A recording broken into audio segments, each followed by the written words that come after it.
하나님의 기쁨이 여러분과 함께 하시기를 기원합니다. 네. 어제 우리 너무 열심히 많이 모이고 그리고 또 오랜만에 못 보던 교우들도 함께 만나게 되어서 참 즐거운 하루였습니다. 아마 그 즐거움이 오늘까지 예배까지 이어졌으면 좋았겠다 생각은 하지만 오늘 아무래도 여러 가지 교통편이나 이런 현실이 좀 그렇게 되지는 않은 것 같습니다. 연말연시 분위기에 우리도 휩쓸려서 성탄도 그렇게 지나가 버리지 않게 되기를, 그래서 정말 우리가 성탄의 의미와 기쁨을 늘 되새겨보는 그런 기회가 되었으면 좋겠습니다. 성탄절 하면 밤하늘에 빛나는 어떤 별빛이 동방박사에게도 별이 빛이 났고 또 그 목자들에게도 그 캄캄한 밤하늘에 천사들의 노래와 뭐 이런 아름다운 모습을 우리가 상상해 봅니다. 그래서 성탄절에 저희 그 트리의 맨 꼭대기에는 뭐가 있죠? 다윗별, 큰 별이 더 있습니다. 그래서 그 별을 주님의 별, 또 그래서 우리가 교회에서 성탄절에 늘 별과 그 반짝이는 것을 늘 이제 상징을 하는 것, 어둠 속에서 빛이 나게 되기를 바라는, 그래서 어둠을 밝히고 어둠 속에서 새로운 길을 인도하는 그런 별이 되기를 이제 소망하는 우리들의 영혼을 담고 있습니다. 그런데 밤을 배경으로 하는 것 두 가지 맥락이라고 생각합니다. 하나는 실제로 그런 빛이 난다라고 하는 어둠이라고 하는 그 상징적인 건데요. 그리고 또 그만큼 로마의 식민지 시대의 암울한 당시의 어떤 형편을, 상황을 반영하고 있습니다. 당시 팔레스타인 땅은 로마의 식민지였고 에돔 사람 출신인 헤롯 왕이 지배하던 때였습니다.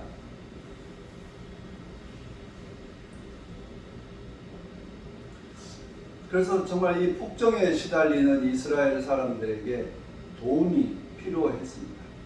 근데 도움이 어디서 올까? 정말 옆에 있는 사람을 돌아보아도 아무도 사람들에게 도움이 될 것 같지 않아서, 그럴 때 우리가 기도하는 건 뭐죠? 사람들을 넘어서 하늘의 도움이, 신의 도움이 있게 되기를 소망하게 됩니다.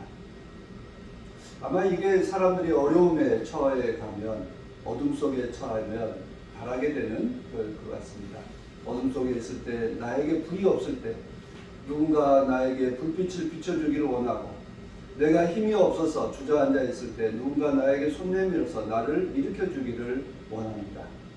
그런데 그 누군가가 아무리 외쳐도 찾아오지 않을 때 우리는 사람의 선을 넘어서는 어떤 신의 도움, 하나님의 도우심이 있기를 원하고 있습니다. 아마 그 암울한 상황을 우리는 반영해서 깜깜한 밤하늘이라고 하는 것으로 우리는 상징하고 있습니다. 당시 사람들도 하나님께 탄식하면서 호소했습니다.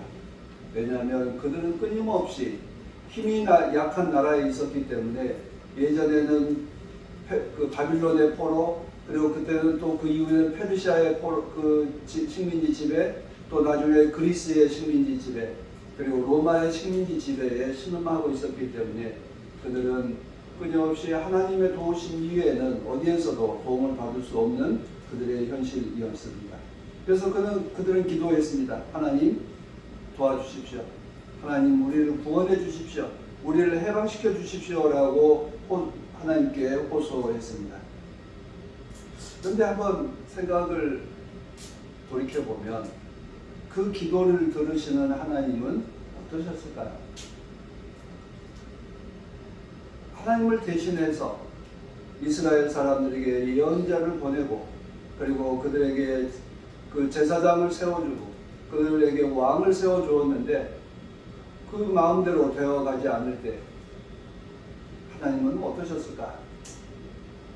인간들도 답답했지만 하나님께서도 정말 답답해 하셨던 것 같습니다. 그 새로운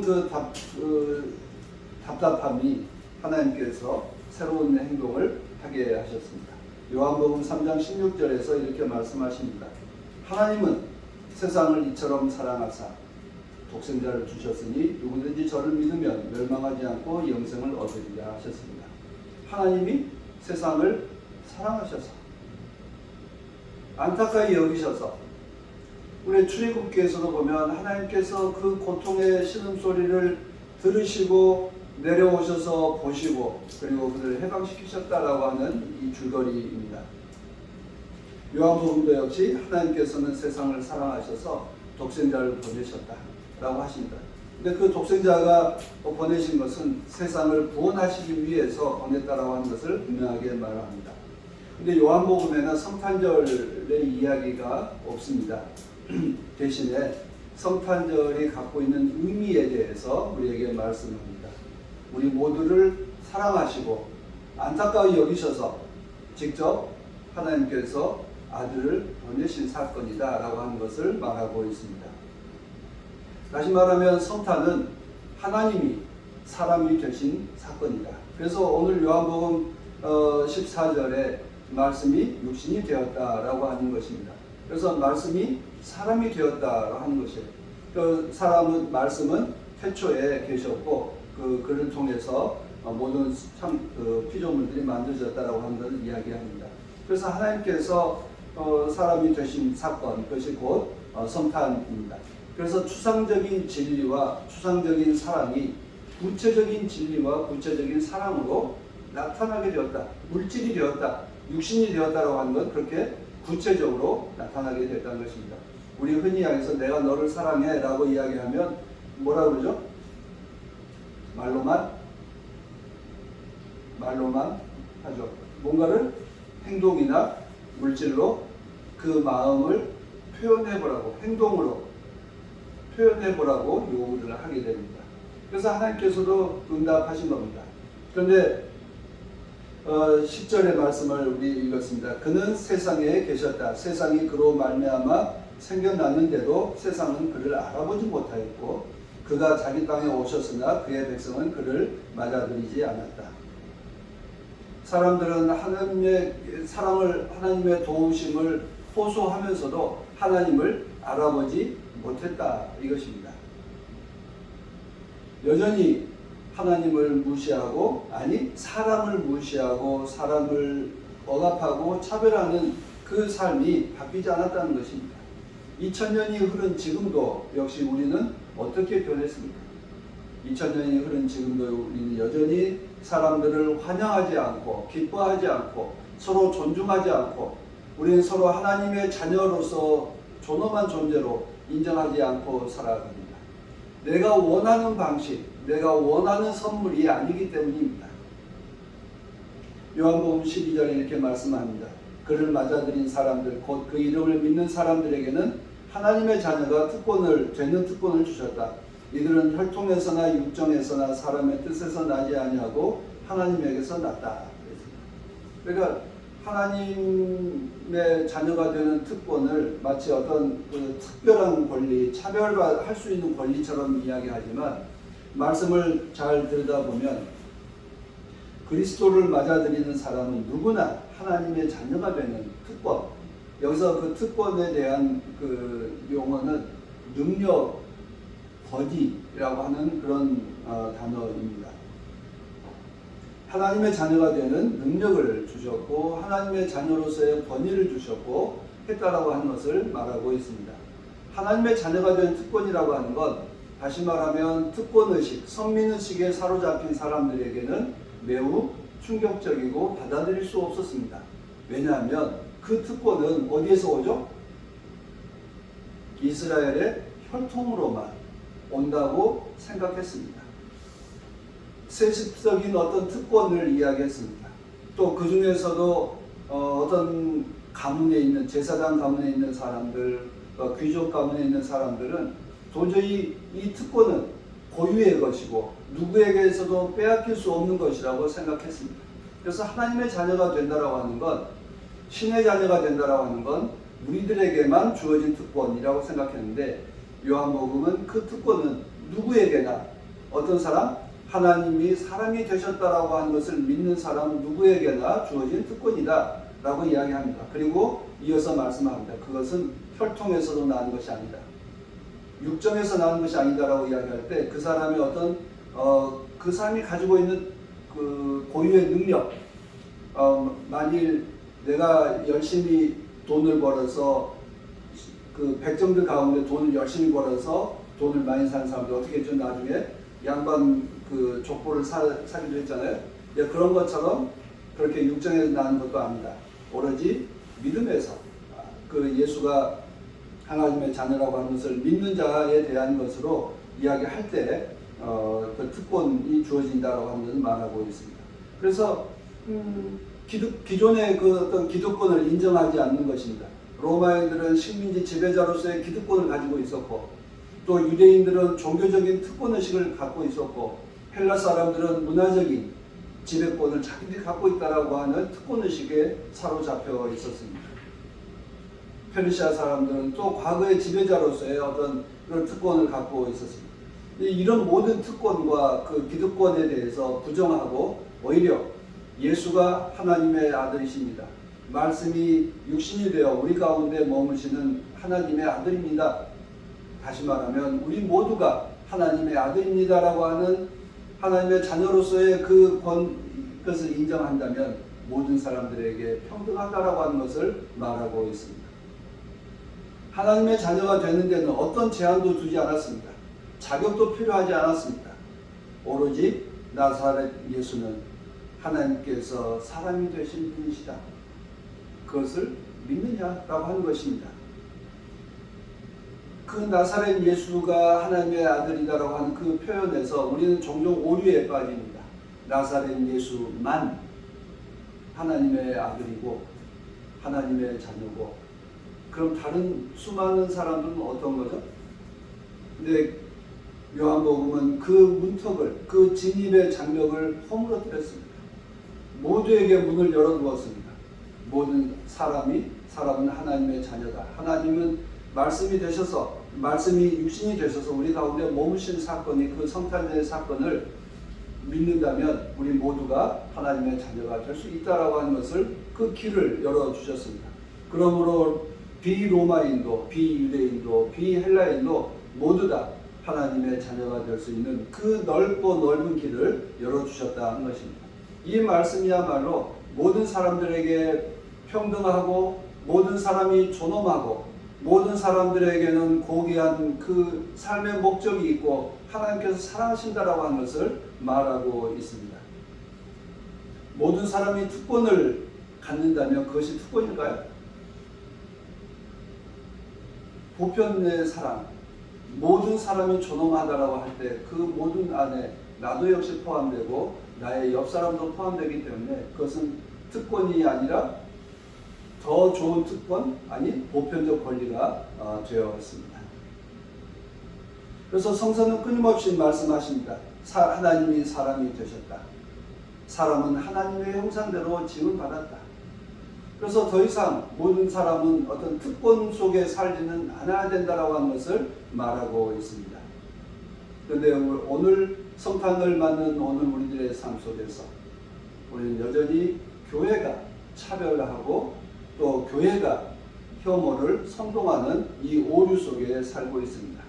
그것도 신앙의 이름으로 예수를 믿느냐 믿지 않느냐라고 하는 그 기준 하나를 가지고 모든 사람들을 차별하는 삶을 살고 있습니다. 이사야 예언자는 말씀하십니다. 주님께서 모든 이방 나라들이 보는 앞에서 당신의 거룩하신 능력을 드러내시니 땅 끝에 있는 사람들은 모두 우리 하나님의 구원을 볼 것이다. 그 영역을 유대 땅, 유대 사람의 그 벽을 넘어서 땅 끝에 있는 사람들까지 그 사람에 대해서 어떤 처지에 있는지에 대해서 말하지 않습니다. 그 공간의 영역을 무한대로 확대해 주었습니다. 그래서 기독교가 전파되는 곳에 혁명적인 변화가, 모든 사람이 존엄한 존재로 높임받았던 그 놀라운 역사가 일어났습니다. 그래서 초대교회 교우들은 거의 다 귀족들 중심이 아니라 이방인들 중심이고, 그리고 여성들 중심이고, 노예들, 그리고 이방인들, 그 헬라 지방에는 이방인 외국인들이, 그리고 또 페르시아 지역에서는, 터키 지역에서는 또 다른 이방인들이, 그래서 모든 사람들에게 국적과 인종을 가리지 않는 놀라운 역사가 만들어낸 것이 교회 공동체입니다. 그런데 역으로 우리는 지금도 그 공동체의 벽을 높이 세워서 사람의 진입을 가로막고 있고 그 사람에 대해서 차별을 서슴지 않고 있습니다. 오늘 성탄절을 통해서 정말 세상 사람들이 그리스도를 안다면, 하나님께서 우리에게 주신 그 사랑을 안다면, 모든 사람을 사랑하라고 하신 그 진리의 말씀을 안다면 모두가 그리스도인이다, 하나님의 자녀다라고 하는 것을 말하고 있습니다. 그래서 그것은 리트머스 시험지처럼 사람을 차별하고 선별하기 위해서 예수를 믿느냐라고 묻는 것이 아니라 예수를 믿고 구원을 얻어라. 모든 사람이 하나님의 자녀임을 믿고 우리 스스로 존엄한 존재가 되어라 라고 하는 말씀입니다. 사람들은 자신의 방식, 자신이 생각하고 있는 그 형태로 나타나지 않으면 믿지 않고 받아들이지 않습니다. 그래서 우리는 우리 스스로가 판단하는 자가 되어 있습니다. 그래서 저 사람은 예수를 믿는 것인지 안 믿는 것인지 내가 판단하려고 합니다. 그리고 저 사람이 도덕적이 옳은지 그른지에 대해서는 내가 판단하려고 합니다. 저 사람이 정말 뛰어난 사람인지 뛰어나지 않은 사람인지에 대해서 내가 판단하려고 합니다. 근데 성서는 그 판단자는 누구라고요? 하나님이십니다.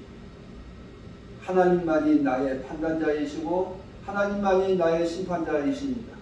그 누구도 나를 재단하거나 판단하지 말라는 것입니다. 그걸 나도 역시 다른 사람을 판단하지 않겠습니다. 나에게 주어져 있는 일이라고 하는 건 모든 사람을 사랑하는 일을 하겠습니다. 이게 기독교가 전하고 있는 가장 핵심적인 말씀입니다. 그러나 우리는 여전히 우리의 방식대로 살아가고자 합니다. 그래서 우리의 방식에 맞지 않으면 차별하고 단죄하고 쫓아내는 것을 서슴지 않고 있습니다. 그래서 그 말씀을 하나님은 우리를 사랑하셔서 사람의 모습대로 오셨지만 사람들은 알아보지를 못했다, 거절했다라고 하는 것입니다. 그래서 심지어 누구까지 거절해요? 하나님의 아들까지 거절했다라고 하는 것으로 나되어 있습니다. 그래서 예수 그리스도를 알아보는 그 표징은 아까 우리 전도사님께서도 그림에 보여주셨지만 구유에 있는 마구간, 그 구유에 있는 아기입니다. 사람이 사는 그 방에도 못 들어가는 마구간에 있는 그런 비천한 존재로서 하나님이 오셨다. 오늘 우리는 누구를 비천하다고 생각하십니까? 오늘 우리가 가장 약하다고 생각하는 사람은 누구입니까? 성탄절에 오늘 우리들에게 마구간은 어디일까?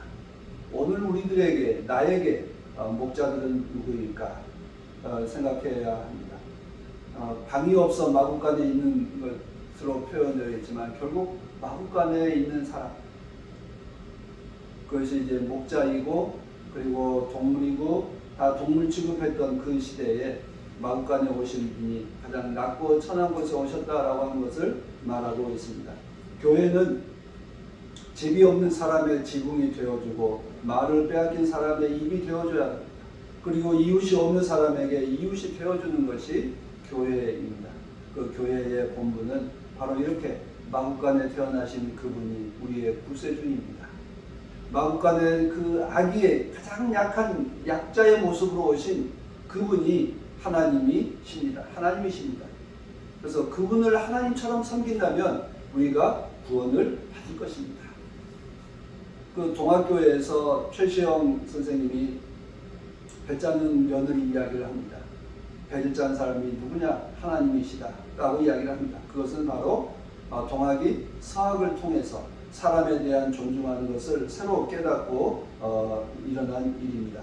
하나님께서 이 땅에 독생자를 보내신 것은 우리 모두를 존엄한 존재로, 우리 모두를 하나님의 자녀로, 하나님의 자녀임을 일깨워주기 위해서, 그래서 구원의 길을, 하나님께로 나아갈 수 있는 길을 열어주기 위해서 우리에게 오셨습니다. 성탄절은 우리가 예수 그리스도가 태어난 날이지만 우리가 하나님의 자녀로 태어나는 거룩한 날입니다.